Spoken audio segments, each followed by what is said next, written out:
Well, it's Friday night, friends, at CFR 44, and let's bring you up to speed as to where we've been and where we're going. In the bareback riding, it's the reigning Canadian champion, Jake Volt.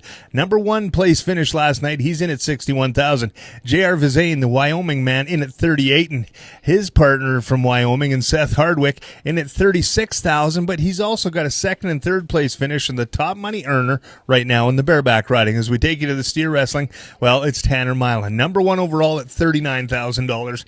Curtis Casti, though, there's a familiar name in the gold buckle world when we go to Northlands here. He has a fifth and a first place finish, and he's made the most money so far in the steer wrestlers, just ahead of Brendan Lay, who's in at $31,000. We go to the team roping, and a familiar name. Canadian champions before in Dustin Bird and Russell Cardoza. They're in at $41,000 right now with a first and a second place finish. They're $19,000 to the good. Right behind them, Canadian champion Roland McFadden along with Devin Wigmeyer in at $34,000, and then our world champions Levi Simpson and Jeremy Bueller behind them at $28,000. In the saddle bronc riding, it's Leighton Green, one fifth place finish, so not out of the money, but $79,000 to the good for him. The world champion Zeke Thurston right behind him at $56,000. He's placed in the first two go rounds, a split of first, second, and a third place finish. He's earned a little more than $15,000 right now, with Court Shear right behind him. In the tie down roping, Blaine Cox has assumed the number one position in the tie down roping, taking over for Logan Bird. They are separated by $200.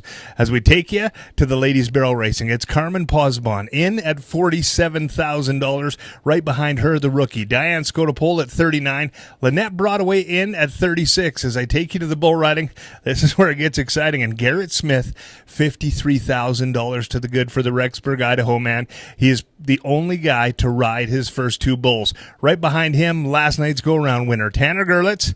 Well, we're going to see him retire, but I don't think he's done this week. He's in at $38,500, and Garrett Green at $38,000. So there's your top three in each one of our events. I look forward to Super Friday. It's going to be a fun one tonight as we celebrate all the record holders here at the CFR.